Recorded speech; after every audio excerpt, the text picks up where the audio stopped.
My girlfriend yelled in front of her friends that she wasn't obliged to go with me and that she would go to the party with her friends. I said nothing, just nodded silently, and left. Later that night, one of her friends messaged me and said, "Do you know what your girlfriend said after you left?" What she said next was surprising. "I'm 27, been with Leah for 3 years.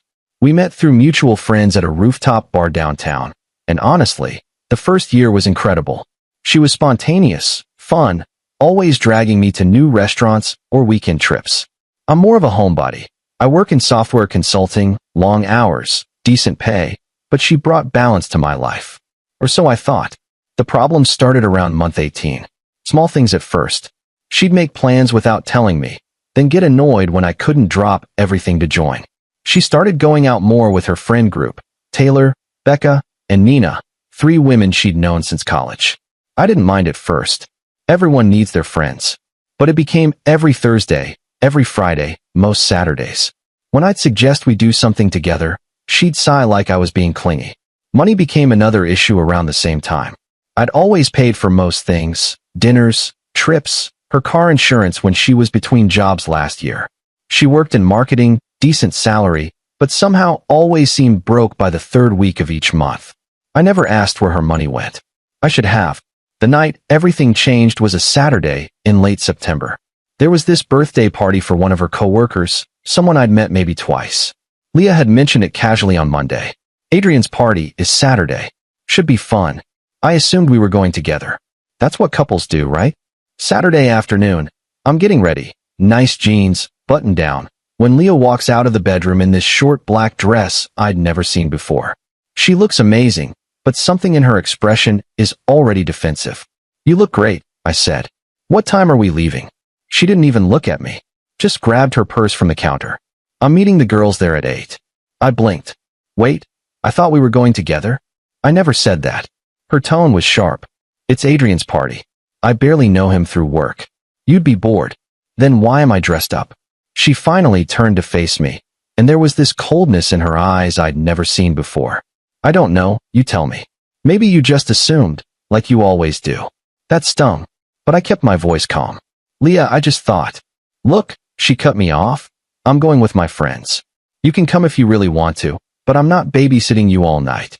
Something about the way she said babysitting made my stomach drop. Like I was a burden. An obligation she was tired of carrying. Before I could respond, her phone buzzed. She glanced at it and smiled. Actually smiled, then typed something back quickly.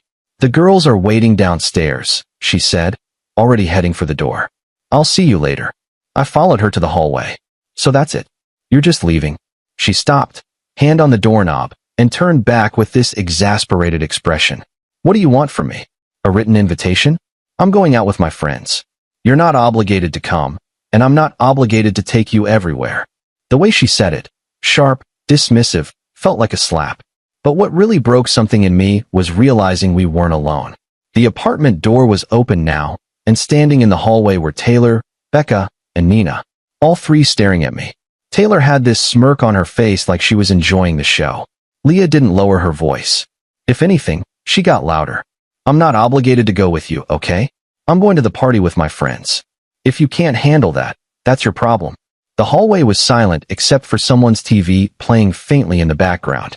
I just stood there, feeling like an idiot in my stupid button-down shirt, while her friends watched me get humiliated. I didn't argue, didn't yell back. I just nodded. Once. Then I turned around, walked back inside, and closed the door behind me. I heard them laughing as they walked toward the elevator. I spent that night on the couch, staring at my phone, feeling pathetic. I ordered pizza around 9, but couldn't eat more than 2 slices. My apartment, our apartment, felt suffocating. Every corner reminded me of her. The coffee maker she insisted we needed, but never used. The throw pillows she'd bought that I hated, but never said anything about. The framed photo of us from our trip to Portland, both smiling like we had everything figured out. Around midnight, I got a text from a number I didn't recognize. "Hey, it's Nina. Can we talk?" Nina was the quietest of Leah's friends. I'd always gotten the sense she didn't quite fit with Taylor and Becca. They were loud, aggressive, the type who treated every night out like a competition. Nina seemed softer, more thoughtful. We'd had a few genuine conversations at group dinners, mostly about books and travel. She was always kind to me. I texted back. About what? Her reply came fast. Do you know what Leah said after you left? My chest tightened. What did she say? Can I call you? I said yes. 30 seconds later, my phone rang. Nina's voice was hesitant, like she was debating whether to say anything at all. Look, I don't know if I should be telling you this, but I think you deserve to know. Just tell me. She exhaled slowly. After you went back inside, we were waiting for the elevator, and Taylor asked Leah if you were really that clingy. Leah laughed and said, he's fine. He just doesn't get it yet. Get what? That she's done. Nina paused. She said she's been done for months, but you're too convenient to break up with. You pay half the rent, you don't complain when she goes out, and you're stable. Her exact words were, why would I dump him when he makes my life easier? I couldn't breathe. She said that. Yeah. And then Becca said something about how you're too nice, and how Leah should just enjoy it while it lasts. Taylor said you probably wouldn't even notice if she started seeing someone else because you're so oblivious. Wait. My voice cracked. Is she seeing someone else? Nina went quiet. That silence told me everything. Nina, is she? I don't know for sure, she said carefully. But there's this guy, Daniel. He works at the same company as Adrian. Leah's been talking to him a lot lately. At the party tonight, they were really close. Like, touching his arm, laughing at everything he said, sitting practically in his lap during beer pong. I don't know if anything's happened, but it didn't look innocent. I felt nauseous. Why are you telling me this? Because you're a good guy, Nina said softly. And you don't deserve to be treated like this. Leah's my friend, but what she's doing isn't right. I've been watching it happen for weeks now, and I couldn't stay quiet anymore. She's using you, and everyone can see it except you. How long? I asked. How long has this Daniel thing been going on? I don't know exactly. Maybe 2 months? I first noticed them talking a lot at a work happy hour in July. But tonight was different. Tonight she wasn't even trying to hide it. I didn't sleep that night. I just sat there, replaying every conversation, every dismissive comment, every time she'd made me feel small. And the worst part? Nina was right. I'd been oblivious. I'd convinced myself things were fine because I didn't want to admit they weren't. I started thinking about the money. About how Leah always needed me to cover things. Dinner, groceries, utilities when she was a little short that month. I opened my banking app and started scrolling back through months of transactions. Venmo payments to Leah. $300 here. $450 there. Rent payments where I'd covered her half, just this once. That turned into 3 months in a row last spring. I added it up. Over the past year alone, I'd given her close to $8,000. And for what? So she could go out with her friends 4 nights a week? So she could buy new dresses to impress other guys? When Leah came home around 2 a.m., stumbling and giggling, I was still on the couch with my laptop open, spreadsheet pulled up. You're still up? She slurred, kicking off her heels. We need to talk. She rolled her eyes. Not tonight. I'm tired. Now. Something in my voice made her stop. She sat down on the armchair across from me, arms crossed. Fine. What? Are you seeing someone else? Her face didn't change. No shock. No guilt. Just annoyance. Who told you that? Answer the question. She stared at me for a long moment, then laughed. Actually laughed. Oh my God, you're so paranoid. Leah. No, I'm not seeing anyone else. Happy. Can I go to bed now? You told your friends you're only with me because I'm convenient. Her expression shifted. Just slightly. Enough for me to know Nina was telling the truth. I was joking, she said flatly. Were you? She stood up. I'm not doing this right now. You're being ridiculous. Then tell me the truth. I just did. She grabbed her phone and headed toward the bedroom. Good night. The door closed behind her. And I knew, in that moment, it was over. I didn't confront her the next morning. I wanted proof first. Call it pride or stupidity, but I needed to know for sure before I made any moves. Sunday morning, Leah slept until noon. When she finally emerged, hungover and irritable, I was at the kitchen table with coffee. We should talk about last night, I said calmly. There's nothing to talk about. You accused me of cheating based on some paranoid fantasy. Who's Daniel? She froze. Just for a second. But I caught it. A coworker. What? Just wondering. You've mentioned him a few times lately. So.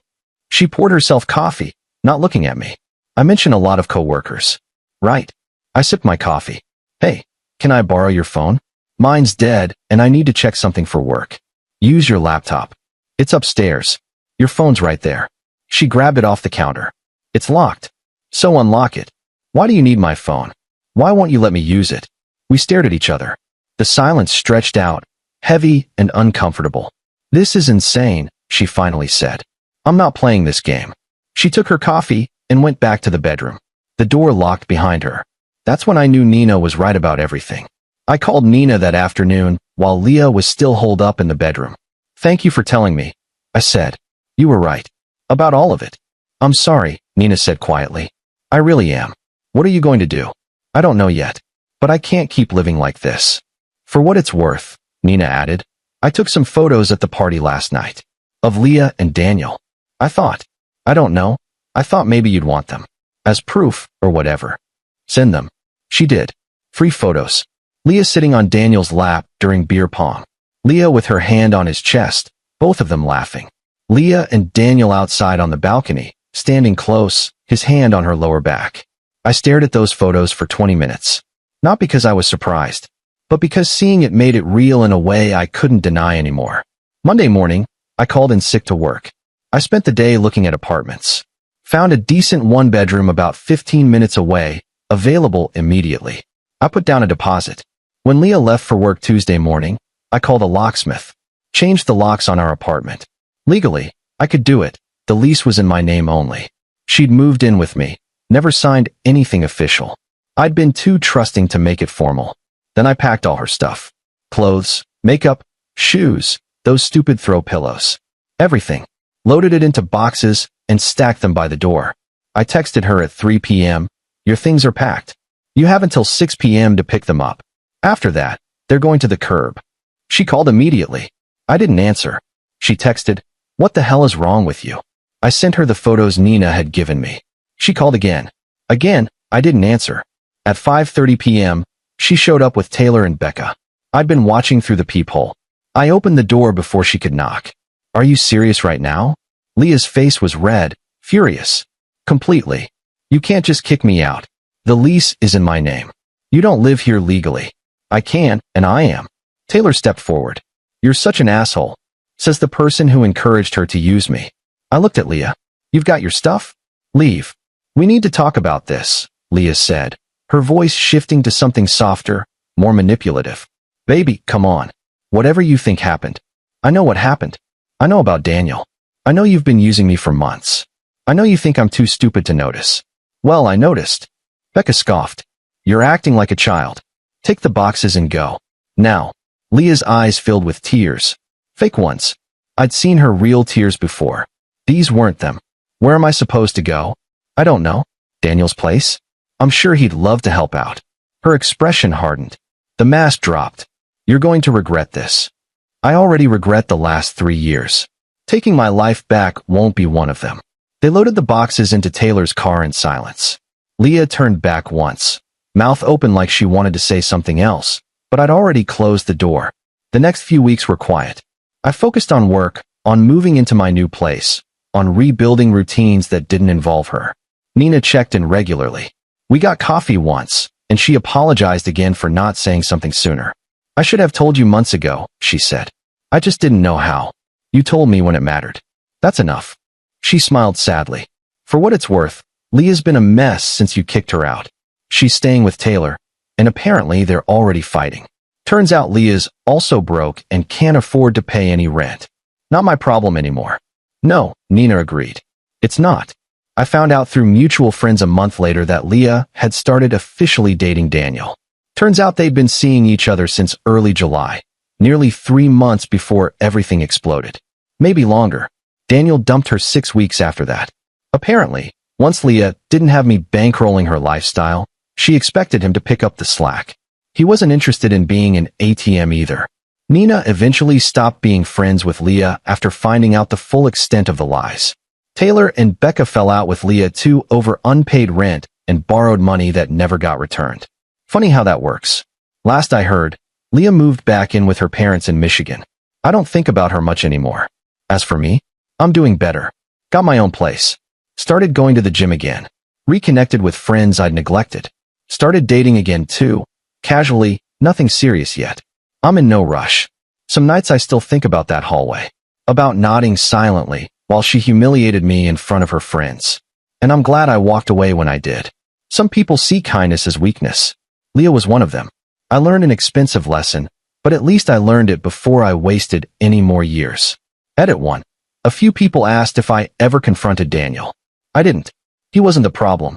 She was. Besides, karma handled him just fine. Edit 2. For those wondering, yes, I got my name off the old lease and made sure she couldn't come after me for anything. Also kept records of all the money I'd given her over the years. My lawyer said if she ever tried to claim I owed her anything, I had proof of the opposite. Edit 3. Nina and I are still friends. Just friends. She's seeing someone now, seems happy. Sometimes good people get caught in bad friend groups. I'm glad she got out too.